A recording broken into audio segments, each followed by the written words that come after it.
Difficile perdonare Turetta, ma abbraccio i suoi genitori, l'ha detto Gino Cecchettin all'indomani dei funerali di Giulia, ai quali il ragazzo non ha potuto assistere dal carcere in cui è detenuto a Verona. Il nome di Giulia Cecchettin proposto per la realizzazione di una statua di donna da collocare in Prato della Valle. Intanto il ministro Valditara, focus, invierò alle scuole il messaggio letto ai funerali dal papà.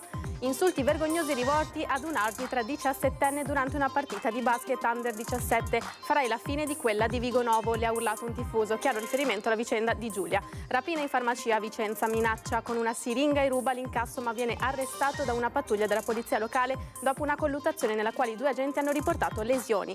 Ha picchiato i genitori colpendoli violentemente e mandandoli in ospedale. 29enne arrestata, non potrà avvicinarsi a meno di 500 metri da loro. Esce dal carcere di Vicenza e va subito a depredare una casetta di Natale con generi alimentari in centro città. Il malvivente aveva massacrato di botte un pensionato nel mercato nuovo del 2020. I progetti originali di Andrea Palladio verranno presto digitalizzati e messi a disposizione anche del grande pubblico. Una catalogazione inedita finanziata con i fondi del PNRR. Buonasera, bentrovate e bentrovati, edizione del Veneto dei telegiornali di Antenna 3. Cominciamo con le notizie. Sarà difficile perdonare Turetta, ma abbraccio i suoi genitori, l'ha detto Gino Cecchettin all'indomani dei funerali della figlia Giulia. Cercano di evitare di fargli vedere giornali e televisioni, ma è una cosa buona e saggia, e se la direzione sta facendo questo, sta facendo veramente una gran bella cosa. Filippo Turetta non ha dunque potuto assistere ai funerali di Giulia dal carcere di Montorio Veronese in cui è detenuto, né leggere i giornali, come riferiscono le voci di Radio Carcere, mentre i detenuti nel frattempo hanno scritto una lettera in cui smentiscono di aver protestato per la consegna dei libri al 21enne. Mi raccontano di un ragazzo che ha difficoltà a guardare le persone negli occhi, vero? Quindi questo vuole dire tanto, vero?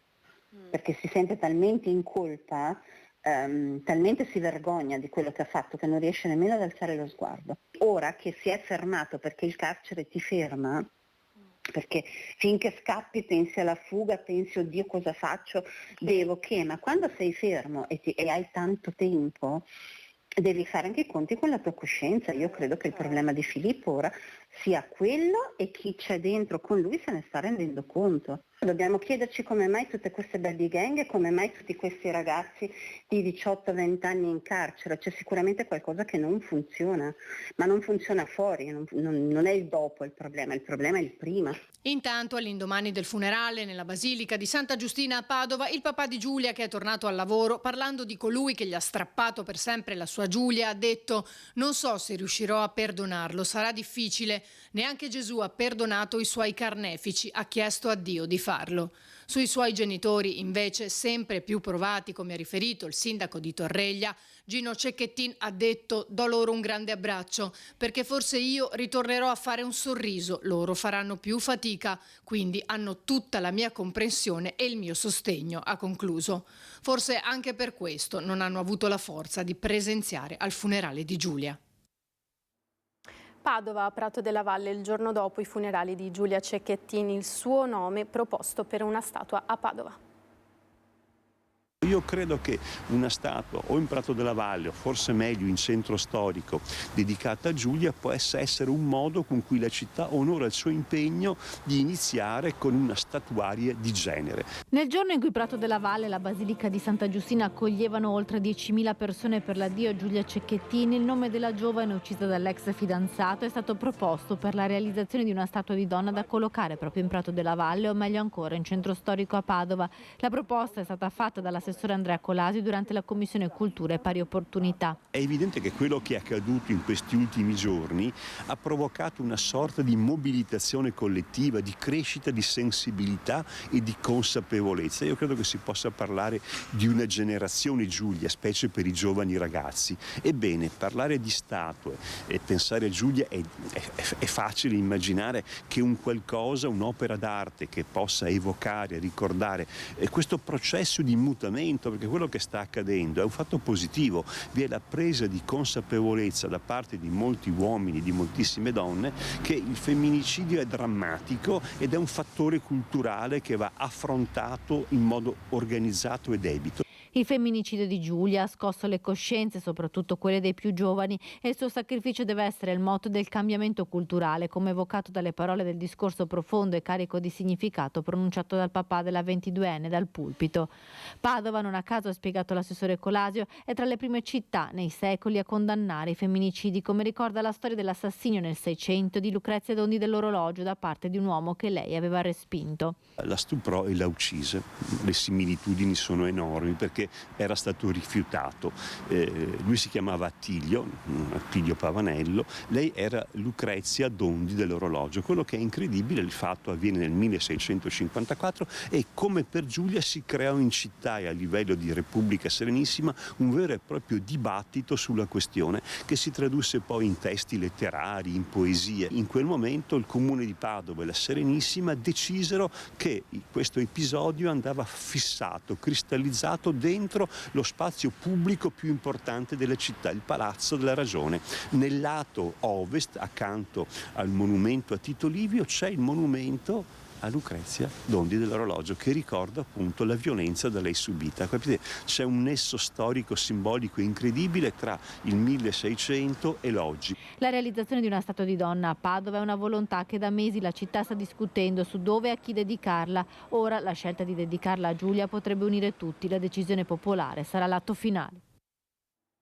E intanto è notizia dell'ultima ora che resta al suo posto il procuratore di Venezia Bruno Cherchi, che coordina l'inchiesta sull'omicidio di Giulia Cecchettin. Ed è stato ospite del nostro direttore Luigi Bacialli a Focus ieri sera il ministro Valditara. Ha spiegato la sua decisione di inviare alle scuole il discorso fatto al funerale della figlia di Gino Cecchettin.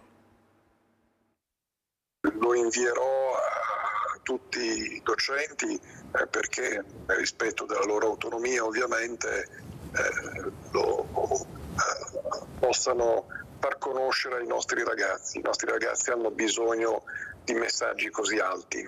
È vero, e devo dire, noi abbiamo apprezzato con le nostre televisioni quanto lei sta facendo per la scuola del merito, per tornare a una linea scolastica dove appunto non succedono più i fatti di cui abbiamo parlato, la professoressa circondata recentemente qui nel Trevigiano, quella a cui è stato sparato un proiettile di gomma. No, ci sono comportamenti che vanno assolutamente sanzionati. Dobbiamo riportare la cultura del rispetto nelle nostre scuole, rispetto verso qualunque persona. E poi dobbiamo ridare autorevolezza ai docenti, molto importante quello che lei ha detto prima. È un segnale forte che noi dobbiamo lanciare dalle scuole a tutta la società italiana ed è per questo, anche per la bellezza, la nobiltà, la serietà del discorso fatto dal papà di Giulia oggi, che ho deciso di proporlo questo discorso agli insegnanti e ai nostri giovani.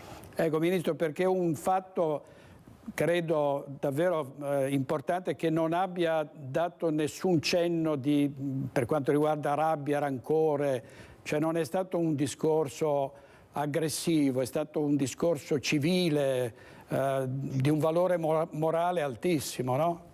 Esatto, quello che ho scritto io oggi nei miei comunicati, cioè è una testimonianza civile e morale molto alta, molto significativa, è una testimonianza di cui si era persa traccia nella nostra società e quindi credo che sia importante che la scuola si nutra anche di queste belle testimonianze. Pesantissimi gli insulti rivolti ad un'arbitra di 17 anni durante una partita di basket. Tutta la federazione condanna l'episodio. La dirigenza della squadra di basket Under 17 dei Gunners Cittadella si è scusata con un comunicato ufficiale con la giovane arbitra che domenica scorsa a Camine durante una partita di campionato è stata pesantemente insultata da un sostenitore della squadra cittadellese. Insulti sessisti e una frase che ha fatto rabbrividire, meriti di fare la fine di quella di Vigonovo, un chiaro riferimento alla tragica storia di Giulia Cecchettin proprio alla vigilia del suo funerale. L'episodio è stato condannato condannato dalla Federazione Regionale della Pallacanestro e da tutte le società loro malgrado coinvolte. È un episodio intollerabile e vergognoso. I Cittadella Gunners, dalla società allo staff, dai giocatori ai tifosi, hanno espresso le scuse all'arbitra appena 17enne. L'incidente, che ha coinvolto il tifoso, se tale si può definire, è un caso isolato nella storia del tifo Gunners e non rappresenta in alcun modo il nostro modo di supportare i giocatori e di vedere la pallacanestro, ha scritto la società, annunciando anche che sono già state intraprese azioni e provvedimenti esemplari per evitare che incresciosi episodi come questo si ripetano. Ha colpito violentemente i genitori facendoli finire in ospedale, arrestata una 29enne. Una storia di violenze che si è consumata all'interno delle mura domestiche. A finire in manette una 29enne che ha aggredito violentemente la mamma ed il papà. Ha colpito la donna con un pugno e l'ha trascinata per i capelli.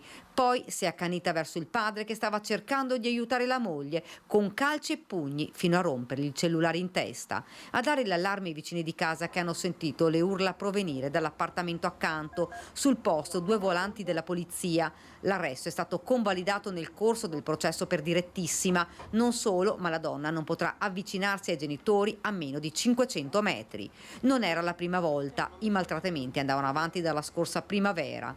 Tutto è accaduto in una casa a Santa Maria del Rovere. Ha amareggiato Don Adelino Bortoluzzi, parroco in questo quartiere di Treviso. Questi fatti in genere sono fatti dove si sperimentano sofferenze e solitudini estreme che hanno bisogno della solidarietà.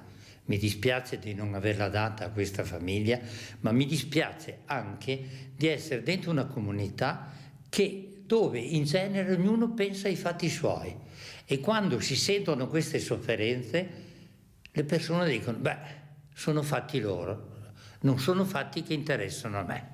La solidarietà è fondamentale, spiega, per non far sentire sole le persone che si trovano in difficoltà. Non ci si può girare dall'altra parte. Bisogna far di tutto perché ci siano delle strutture dove le famiglie, quando hanno bisogno, possano chiedere aiuto. Secondo, io farò di tutto e mi sforzo, come ho sempre fatto, a fare in modo che le famiglie parlino tra di loro e non abbiano paura di raccontarsi delle loro fragilità. I genitori della donna sono stati portati in ospedale per essere medicati, ma la ferita più profonda è quella di aver visto la propria figlia alzare le mani su loro senza pietà. Qualche istante di pubblicità, tra poco.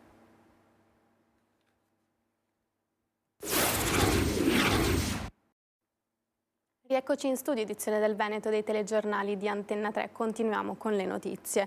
Rapina in farmacia, minaccia con una siringa e ruba l'incasso, ma viene arrestato. Sentiamo.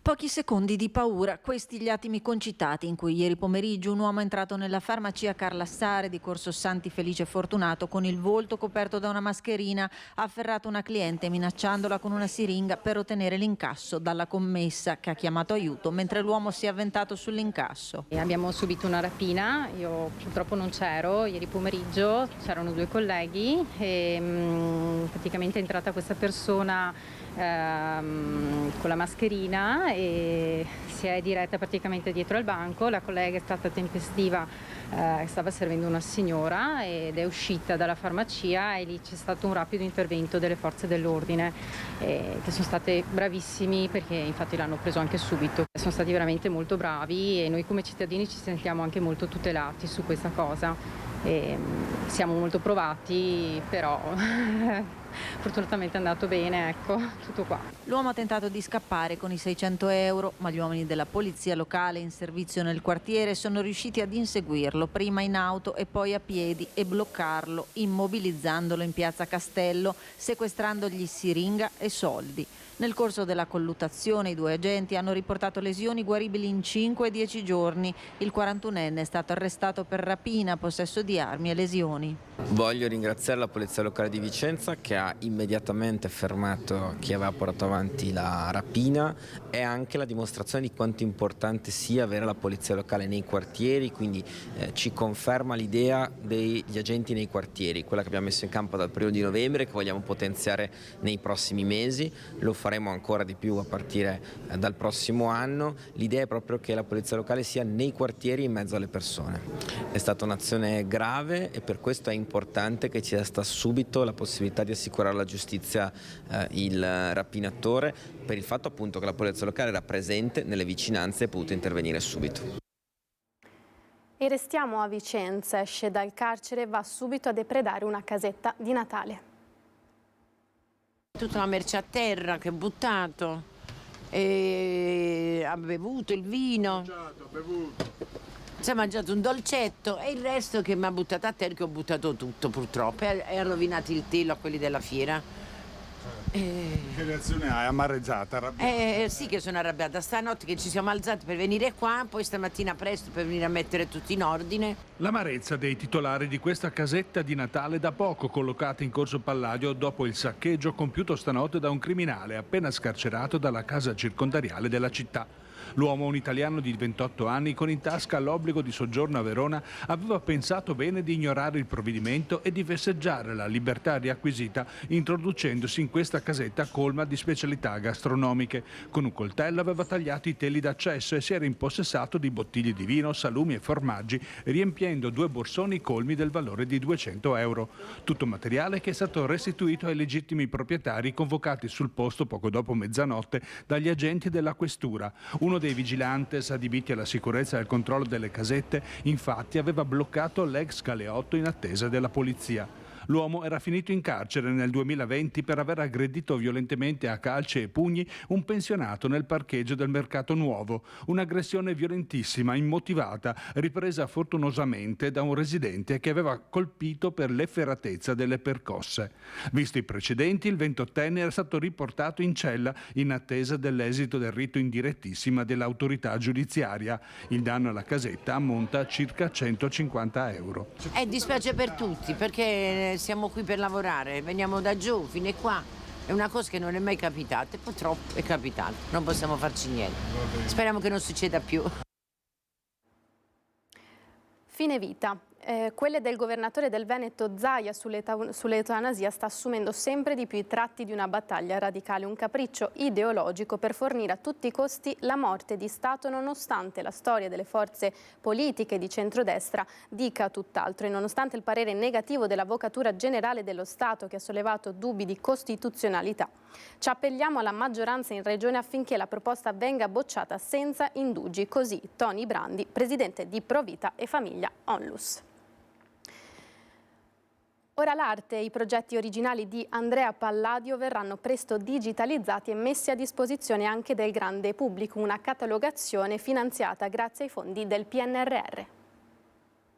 Un progetto di questo tipo permette sicuramente di approfondire le conoscenze che noi abbiamo sui disegni palladiani. In modo particolare un'attività di questo tipo, di quello che verrà effettuata, permetterà anche di andare a vedere proprio i minimi segni che ci sono sul disegno e riuscire a capire anche come Palladio disegnava, quali sono anche le cose che fa. Quindi da un punto di vista scientifico l'approfondimento che ci aspettiamo è indubbiamente rilevante. Digitalizzare i disegni originali dei progetti vergati da Andrea Palladio, radunarli dalle diverse fonti ed offrirli con una qualità fotografica con una risoluzione elevatissima al vasto pubblico di turisti appassionati che vorranno esaminarli in 2 postazioni fisse in città. E questo è l'ambizioso progetto che è stato finanziato con quasi 60.000 euro dal Ministero della Cultura con i fondi del PNRR ed affidato alla sovrintendenza, al CISA e ai musei civici cittadini.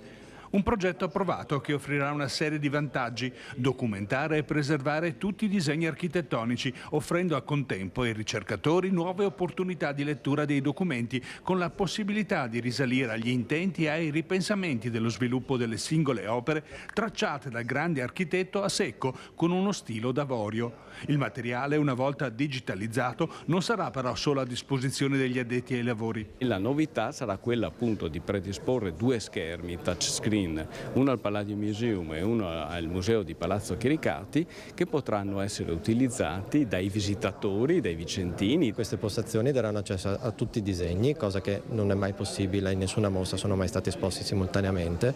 Il problema è che spesso sono disegnati su ambedue i lati, per cui quando vengono esposti è solo una facciata. La possibilità appunto di maneggiarli, che fisicamente bisogna farlo sempre con i guanti, invece adesso con i soliti tocchi che siamo abituati con il telefono, girarli, ruotarli, ingrandirli, poter avere una fonte di luce artificiale con cui esaltare tutta la rugosità, il segno di Palladio che aveva lasciato, e quindi avere quasi un surrogato molto molto vicino alla realtà dell'oggetto originale. Arriva pochi giorni dopo l'approvazione del Teatro Olimpico come monumento nazionale. Davvero l'idea di valorizzare la città, di valorizzare quello poi che è stato l'architetto che di fatto ha dato un volto alla nostra città è una delle cose più importanti che possiamo mettere in campo in questi anni, ed è un'attività su cui siamo impegnati come amministrazione, ma devo dire con tutte le istituzioni culturali attive a Vicenza. Questa è l'ultima notizia per oggi, ora vi lascio al meteo e vi auguro una buona serata. Arrivederci.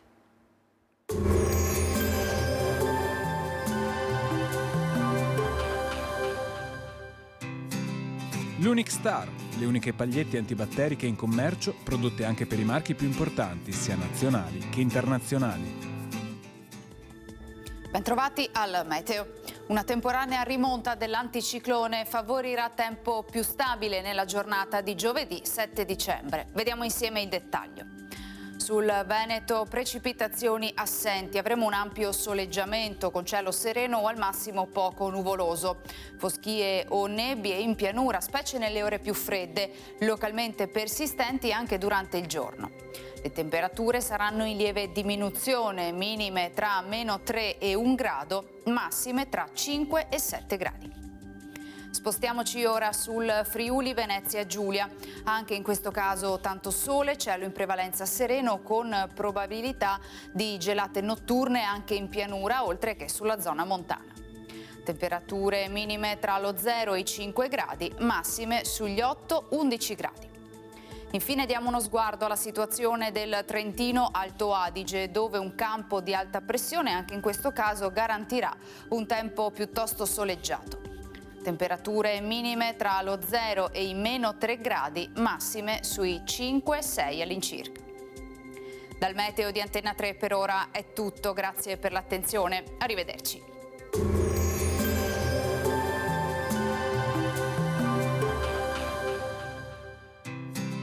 L'Unic Star, le uniche pagliette antibatteriche in commercio, prodotte anche per i marchi più importanti, sia nazionali che internazionali.